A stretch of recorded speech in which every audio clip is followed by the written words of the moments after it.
আসসালামু আলাইকুম প্রিয় ক্রিকেট ফ্যান্স। দর্শক, বাংলাদেশ ওয়েস্ট ইন্ডিজের বিপক্ষে দুর্দান্ত জয় পেয়েছে। দ্বিতীয় টি-20তে ৮০ রানের একটা বড় ব্যবধানে জয় পেয়েছে, তাও আবার ওয়েস্ট ইন্ডিজের ঘরের মাঠে। মূলত এই জয়ের সবচেয়ে বড় নায়ক হচ্ছে জাকের আলী অনিক ব্যাটিংয়ে যে দুর্দান্ত পারফরমেন্স করেছে সত্যি অসাধারণ। কেননা মাত্র ৪১ বলে ৭২ রানের দুর্দান্ত একটা ইনিংস খেলেছেন তিনি। ছয়টি ছক্কা হাঁকানোর পাশাপাশি ৩টি চার মেরেছেন। মূলত শুধু একটি ম্যাচই নয়, জাকের আলী পুরো ওয়েস্ট ইন্ডিজ সিরিজ জুড়ে ছিলেন দুর্দান্ত। ওয়েস্ট ইন্ডিজের বিপক্ষে তৃতীয় টি-20তে ৪১ বলে ৭২ রান করার পর জাকের আলী অনিক বলেন, এটা আমার টি-20তে ক্যারিয়ারের সেরা ইনিংস ছিল। আমি ফিনিশার, আমার কাজই হচ্ছে মেরে খেলা। সেটা ম্যাচে চেষ্টা করতেছি এবং সফল হয়েছি। মূলত জাকের আলী কিন্তু স্পষ্টভাবে বললেন তিনি ফিনিশার এবং তার কাজই মেরে খেলা, এবং তিনি কিন্তু সেটাই চেষ্টা করছেন এবং সাথে সাথে তিনি কিন্তু সফলও হচ্ছেন।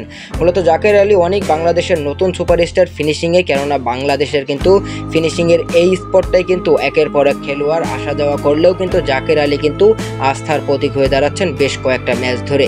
তাই জাকের আলীকে আমরা নিঃসন্দেহে কিন্তু এই ফিনিশিংয়ের পজিশনে ভরসাযোগ্য একজন ব্যাটসম্যান হিসেবে ধরতে পারি, কেননা তিনি ম্যাচ বাই ম্যাচ কিন্তু সেটা প্রমাণ করে যাচ্ছেন। তো দর্শক, জাকের আলী কিন্তু দুর্দান্ত পারফরমেন্স করে যাচ্ছে একের পর এক ম্যাচে, এবং ভক্ত সমর্থকদের মনও কিন্তু খুব ভালো মতোই জিতে নিচ্ছে। জাকের আলীর ব্যাটিং পারফরমেন্স আপনার কাছে কেমন লাগে বা কেমন লেগেছিল অবশ্যই জানাবেন আমাদের ভিডিওর কমেন্ট বক্সে।